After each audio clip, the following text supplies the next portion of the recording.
رمضان اور قرآن کریم کا آپس میں بہت گہرا تعلق ہے۔ رمضان بھی بابرکت مہینہ اور قرآن کریم بھی بابرکت کتاب تھی، اسی لیے اللہ تعالیٰ نے ان دونوں برکتوں کو جمع فرمایا، اس برکت والے مہینے میں برکت والی کتاب کو نازل فرمایا۔ قرآن کریم کے فضائل اگر دیکھے جائیں تو انگنت ہیں۔ کتاب اللہ کے فضائل کا ایک پہلو یہ بھی ہے کہ جو نام قرآن کریم کے وہ نام بھی بڑے انوکھے نام ہیں، وہ نام دنیا کی کسی اور کتاب کے، کسی اور چیز کے، کسی اور انسان کے ناموں سے یکسر مختلف ہے۔ اور یہ جو نام قرآن کریم پہ اللہ تعالیٰ نے قرآن کو دیے ہیں، کئی سارے نام اور صفات دیے، ان میں سے تین بڑے مشہور، ایک القرآن، ایک الفرقان، ایک الذکر، اور ایک چوتھا بھی بڑا ذکر کیا اللہ تعالیٰ نے الکتاب۔ عموماً ایسا ہے دنیا کی دوسری چیزوں میں اگر آپ دیکھیں، کبھی ایسا نہیں ہوگا کہ ایک چیز کا نام دوسری چیز کو نہ دیا جا سکتا ہو، ایسا نہیں ہوگا۔ ایک کتاب کا نام دوسری کتاب کو کسی طریقے سے، کسی پہلو سے آپ دے سکتے ہو۔ قرآن کریم کے یہ جو نام اللہ تبارک و تعالیٰ نے بیان کیے ہیں، یہ قرآن کریم کے سوا کسی کے ساتھ جچنے کے لیے اور قرآن کریم کے علاوہ کسی کے لیے موضوع اور مناسب نہیں ہے۔ اگر اس کی تفصیل میں جائے، یہ لفظ القرآن کو دیکھیں، القرآن کے معنی ہے قرآن کریم کے وہ کتاب جو بہت زیادہ پڑھی جانے والی کتاب، جو سب سے زیادہ پڑھی جانے والی کتاب، اسے قرآن کہتے ہیں۔ اب قرآن کریم کے علاوہ دوسری کوئی کتاب اس لفظ کا، ان حروف کا مصداق نہیں ہو سکتا القرآن۔ اس لیے کہ تاریخ انسانی میں اب تک سب سے زیادہ جس کتاب کی تلاوت کی گئی ہے اور کی جا رہی ہے اور آئندہ کی جائے گی، وہ قرآن کریم کے سوا کوئی کتاب نہیں۔ اور یہ صرف ایک دعویٰ نہیں، یہ باقاعدہ ایک حقیقت ہے اور اس میں دلائل موجود ہے۔ اگر ہم حقیقی دنیا میں اگر اس کی بات کریں کہ سب سے زیادہ پڑھی جانے والی کتاب آج بھی قرآن کریم ہے، کہ کوئی بعید نہیں۔ آپ اندازہ لگائیں، اگر دنیا کا نقشہ گلوب اگر آپ اپنے سامنے رکھیں اور آپ دن کی ابتدا جن ممالک سے ہوتی ہے، یہاں فیجی اور آسٹریلیا سے دن کی ابتدا ہوگی۔ اب فرض کریں وہاں سے ابتدا ہو گئی، وہاں پہ 3 لاکھ مسلمان جو ہے، یہ میرے خیال سے اس سے بھی زیادہ کچھ مسلمان جو ہے فیجی اور آسٹریلیا کے علاقے میں بس رہے ہیں، 3 سے زیادہ ہے، بہت زیادہ نہیں، 5-6 لاکھ ہو چکے ہوں گے میرے خیال سے۔ اتنے مسلمان وہاں رہتے ہیں، یہ فجر کا وقت داخل ہوتا ہے فیجی میں، آسٹریلیا میں اور اس کے ارد گرد کے علاقوں میں۔ ہم مان لیتے ہیں کہ 5-6 لاکھ سارے کے سارے مسلمان نماز نہیں پڑھتے ہوں گے، کم از کم 20-25% تو نماز پڑھتے ہوں گے نہیں ویسے۔ جب یہ 20-25% مسلمان قرآن جو ہے نا نماز پڑھتے ہیں، نماز میں قرآن کریم میں پڑھ رہے ہیں نا، سورہ فاتحہ پڑھ رہے ہیں، فاتحہ کے بعد تلاوت کر رہے ہیں، سورت پڑھ رہے ہیں۔ بہت سارے مسلمان نماز سے پہلے یا نماز کے بعد وہ قرآن کریم پڑھتے ہیں، ان کی روایت ہوتی ہے، ان کی عادت ہوتی ہے۔ یہ سلسلہ چلتا ہے اس علاقے میں۔ اب جو ہی یہاں فجر کا وقت ختم ہوتا ہے، اس کے ساتھ آگے متصل علاقہ انڈونیشیا بہت بڑا ملک ہے اور وہاں کئی کروڑ مسلمان بستے ہیں، اور انڈونیشیا 5,500 جزائر پر مشتمل ایک ملک ہے۔ جو ہی فجی اور آسٹریلیا اور اس کے ارد گرد کے علاقوں میں فجر کا وقت ختم ہوتا ہے، انڈونیشیا میں فجر کا وقت شروع ہو جاتا ہے۔ اب یہاں قرآن کریم پڑھا جاتا ہے، نماز میں پڑھا جاتا ہے، تلاوت کی صورت میں پڑھا جاتا ہے، دیکھ کے پڑھا جاتا ہے، لکھ دے کے پڑھا جاتا ہے۔ یہ سلسلہ جو ہے نا وہ چلتا رہتا ہے۔ انڈونیشیا کے بعد جو ہے نا جو ہی وہاں فجر کی نماز کا وقت ختم ہوتا ہے تو یہاں ملیشیا میں اور ملیشیا کے ساتھ بنگلہ دیش میں قرآن کریم کی تلاوت فجر کا وقت شروع ہو جاتا ہے۔ اب وہاں قرآن کریم پڑھا جاتا ہے، اور پھر بنگلہ دیش کے بعد انڈیا میں جو ہی فجر کا وقت ہوتا ہے یہ وہ وقت ہوتا ہے کہ اب فیجی میں ظہر کا وقت شروع ہو جاتا ہے۔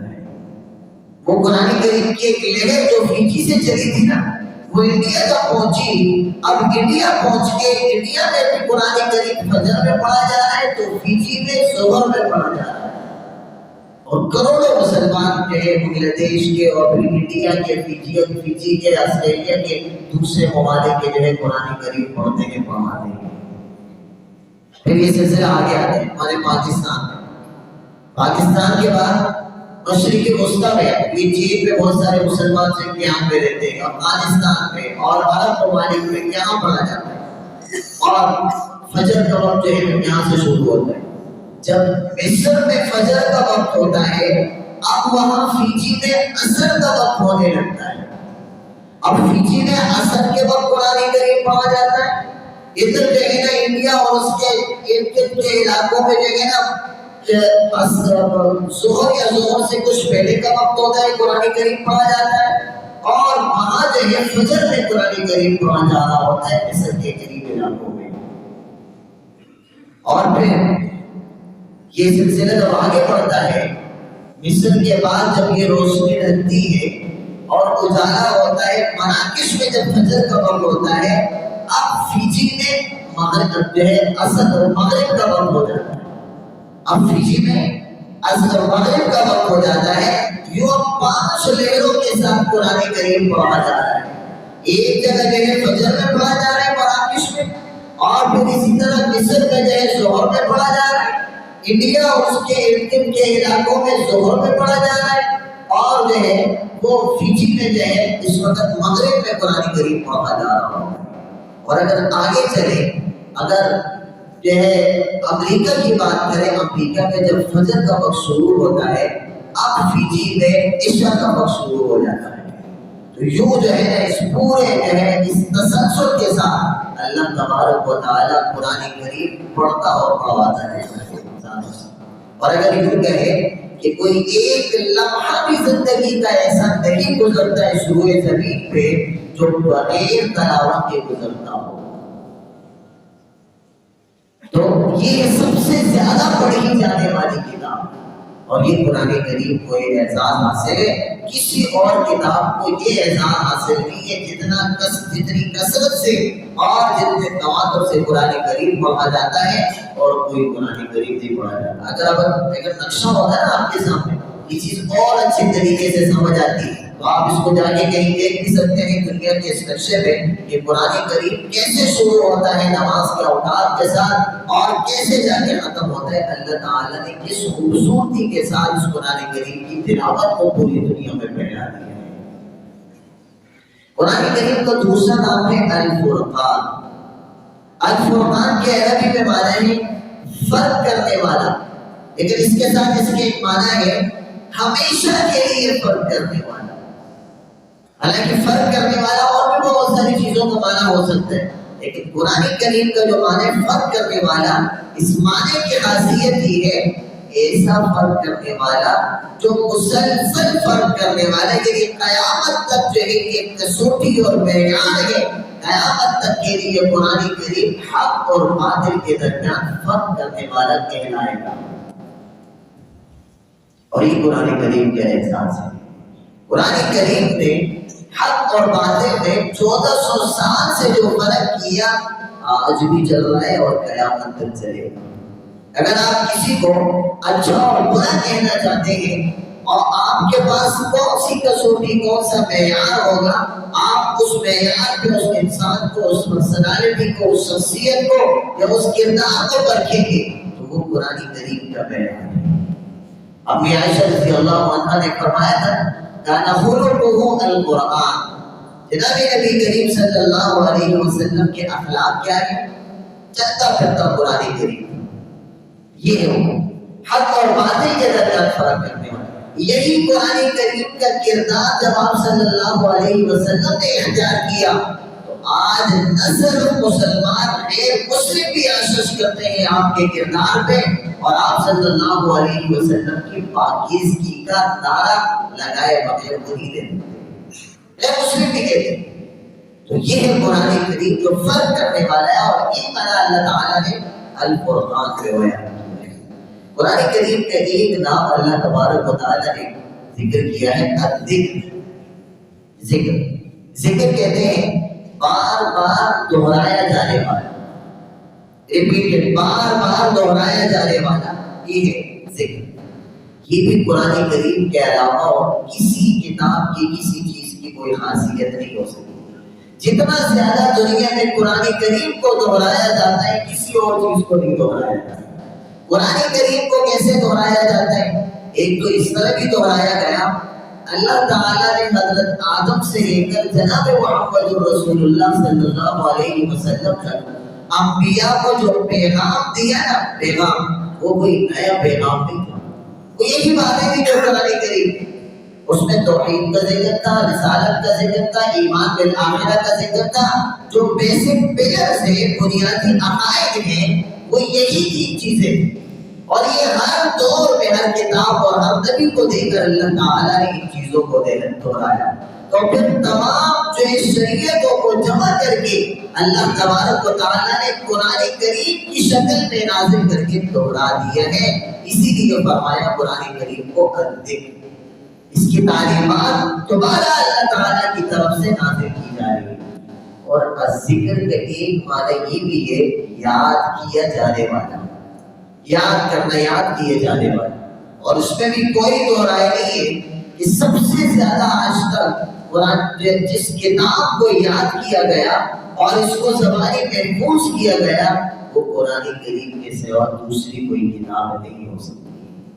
آج بھی آپ دیکھیں دوسری کتابیں ہو سکتی ہیں، بہت ساری چیزیں ہیں جنہیں جو ہے نا لوگوں نے یاد کیا ہوگا، لیکن جس کثرت کے ساتھ، جس تواتر کے ساتھ قرآن کریم کو سینوں، سفینوں سے ہٹ کر سینوں میں جو ہے نا محفوظ کیا گیا، اس کی مثال کسی اور کتاب کے ساتھ نہیں ہوتی۔ اس طرح قرآن کریم کا احسان ہے۔ یہی وجہ ہے نا، آپ کسی عیسائیوں میں جا کے پوچھیں ان سے، عیسائیوں سے کہ کتنے ہیں آپ کے ہاں انجیل کے حافظ، کوئی نہیں ملے گا آپ کو۔ آپ جو ہے نا یہودی سب سے زیادہ اپنے مذہب پر جو ہے نا کاربند رہتے ہیں، ان سے پوچھیں کہ آپ کے ہاتھ توریت کے حافظ کتنے ہیں، کوئی نہیں ملے گا آپ کو۔ آپ ہندوؤں سے جائیں کہ بھی آپ کے پاس وید کے کتنے حافظ ہیں، کوئی نہیں ملے گا آپ کو۔ اگر پوچھیں نا کسی مسلمان بستی میں کتنے ہیں آپ کے پاس جو ہے نا حافظ قرآن، آپ کو سینکڑوں درجنوں ملیں گے۔ آپ کو جو ہے نا ایک ایک بستی کے اندر حفاظ کی لائن لگی ہوئی ہوگی۔ اور الحمدللہ اللہ کا شکر ہے اس سال بھی اعزاز ہمارے وفاق المدارس کو ملا ہے، رابطۃ العالم الاسلامی کی طرف سے آج بھی اعزاز پاکستان کے جو ہے نا وفاق المدارس، جو مدارس کے بورڈ ہے، کہ دنیا میں سب سے زیادہ حافظ قرآن پیدا کرنے والا جو بورڈ ہے وہ ہمارے پاکستان کا وفاق المدارس ہے۔ یہ اعزاز کسی اور کتاب کو حاصل نہیں۔ الذکر، اس لیے اللہ نے فرمایا یہ ذکر ہے جو بار بار پڑھی جانے والی کتاب ہے، یاد کی جانے والی کتاب ہے۔ تو جس تسلسل سے اس کتاب کو یاد کیا جاتا ہے کسی اور کتاب کو یاد نہیں کیا جاتا۔ اگر ہم پوچھیں، دیکھیں جو بھی کتاب ہوتی ہے آپ کے پاس، اس کے ایک موضوع ہوتا ہے، اس کے ایک سبجیکٹ ہوا کرتا ہے جس چیز میں اس سے بحث کی جاتی ہے۔ فلسفے کی کتاب ہے کوئی، اکنامکس کی کوئی کتاب ہے، اکاؤنٹنگ کی کوئی کتاب ہے، فائنانس کی کوئی کتاب ہے، ادب کی کتاب ہے، شعر و شاعری کی کتاب ہے، کہتے ہیں ہم کہ بھئی معاشرت علوم کی جو ہے نا کتاب ہے پاکستان اسٹڈی کی، اور اسی طرح جو ہے نا ہم یہ کہتے ہیں یہ اخلاقیات کی کتاب ہے، یہ معاملات کی کتاب ہے، لین دین کی کتاب ہے، یہ معاشرت کی کتاب ہے۔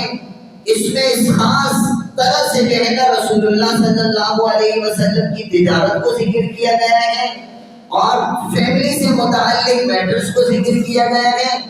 یہ ساری جو ہے نا کتابیں ہوتی ہیں جسے آپ نے کسی ایک جگہ جمع کیے ہوا ہے۔ سوال یہ ہوتا ہے قرآن کریم کا ٹائٹل کیا ہے، اس کا موضوع کیا ہے؟ قرآن کریم کس چیز کی کتاب ہے؟ فلسفے کی کتاب ہے؟ نہیں، تاریخ کی کتاب ہے۔ اگرچہ فلسفہ موجود ہے اس میں، لیکن فلسفے کی کتاب نہیں کہا جا سکتا، اس لیے کہ صرف فلسفہ نہیں ہے یہاں تو، اور بھی بہت ساری چیزیں۔ اچھا تاریخ کی کتاب ہے؟ نہیں، حالانکہ تاریخ کے بہت سارے واقعات اللہ نے ذکر کیے ہیں، پھر بھی یہ تاریخ کی کتاب نہیں ہے۔ اچھا یہ معاشیات کی کتاب ہے، اکنامک کی کتاب ہے؟ نہیں، اکنامک کی بھی کتاب نہیں ہے۔ یہ کیوں؟ حالانکہ اس میں بہت سارے معاشی سسٹم اللہ نے ذکر کیے ہوئے ہیں، اسلام کا اقتصادی نظام ذکر کیا ہوا ہے، یہاں پہ کیسے کماؤ، کیسے خرچ کرو، اور آپ کا جو ہے ایک حکومت کا کیا سسٹم ہونا چاہیے، معاشی سسٹم وہ ذکر کیا ہے۔ پھر بھی ہم اسے معاشیات کی کتاب نہیں کہہ سکتے، ادب کی کتاب ہے نہیں کہا جا سکتا اسے، یہ کانٹینٹ کی کتاب ہے نہیں کہا جا سکتا، آپ اس میں ڈیلنگ کی لین دین کی کتاب ہے نہیں کہا جا سکتا، شعر و شاعری کی کتاب نہیں کہا جا سکتا، ایک اچھا مقفع اور مسجل کلام ہے اسے بھی نہیں کہا جا سکتا۔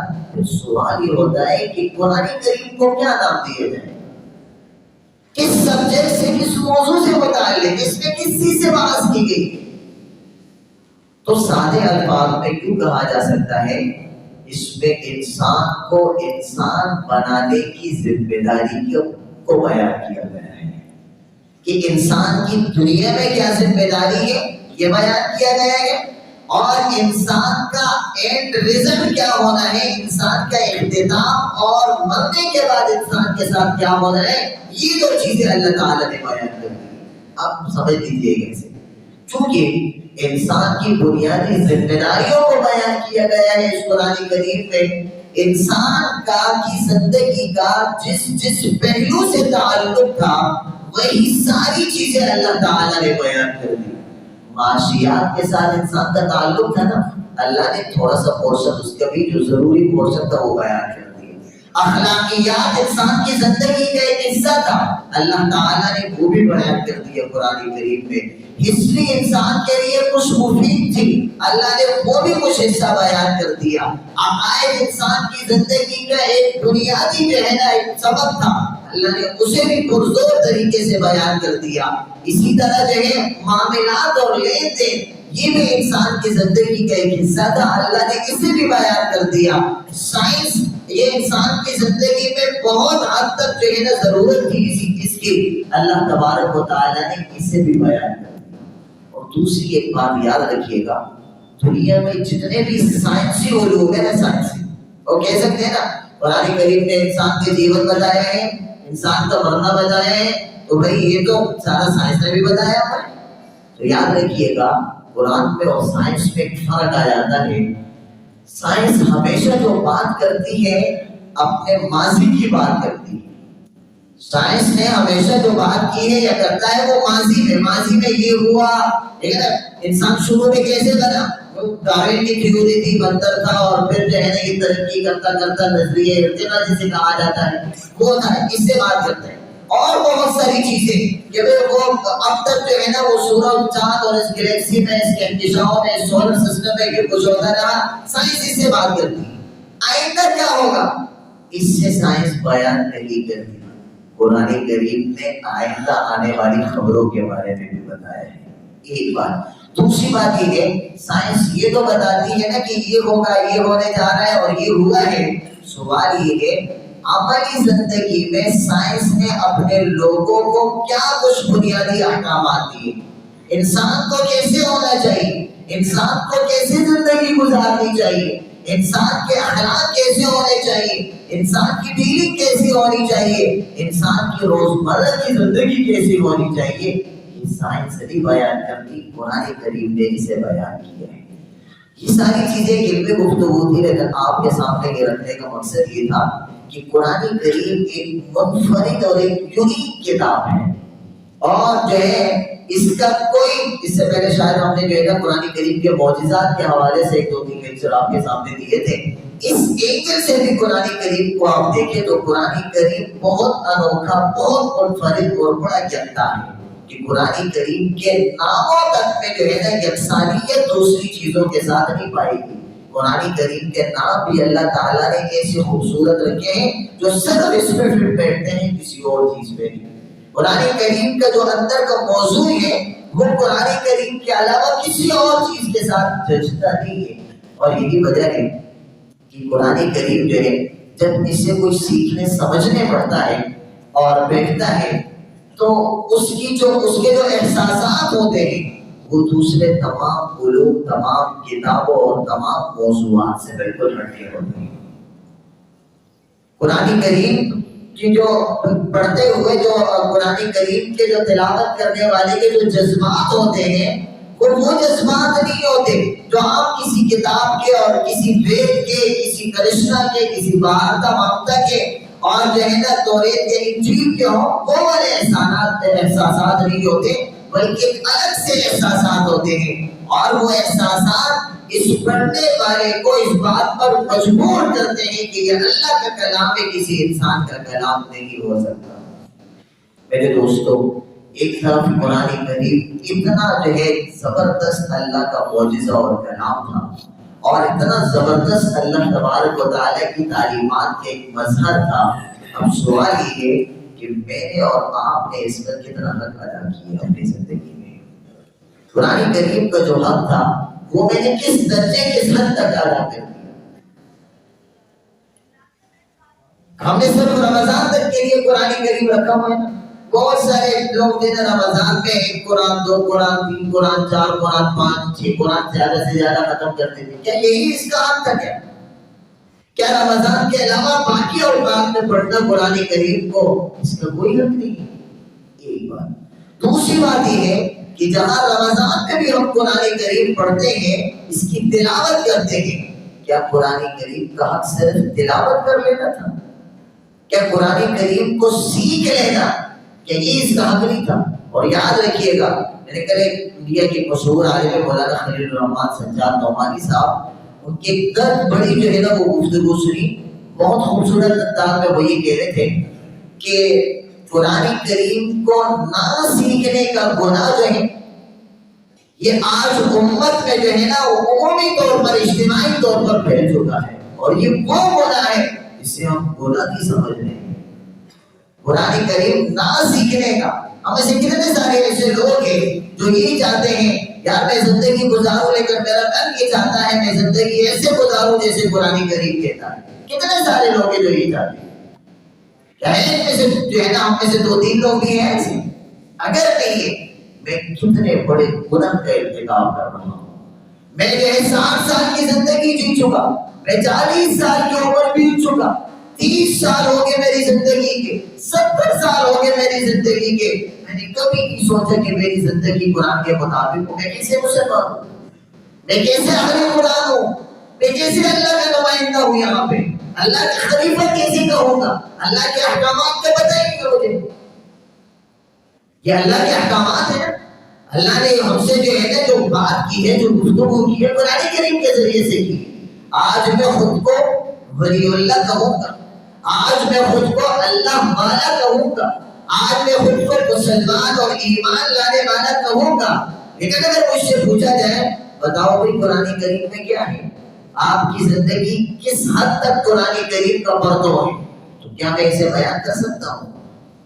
یاد رکھیے گا میرے دوستو، مرنا ہر ایک نہیں ہم میں سے، کوئی چاہتا ہے اس نے بھی مرنا ہے، کوئی نہیں چاہتا اس نے بھی مرنا ہے، بوڑھے نے بھی مرنا ہے، جوان نے بھی مرنا ہے، بیمار نے بھی مرنا ہے، اور تندرست اور صحتیاب نے بھی مرنا ہے۔ یاد رکھیے گا، یاد رکھیے اپنے زندگی کے بچے کچھ لمحات میں ہمارے روز جو ہے نا اپنے اڑوس پڑوس میں، اپنے دوستوں میں، اور جو ہے اپنے فیملی رشتے داروں میں یہ سنتے ہیں فلاں بالکل صحت مند تھا، دنیا سے چل بسا ہے۔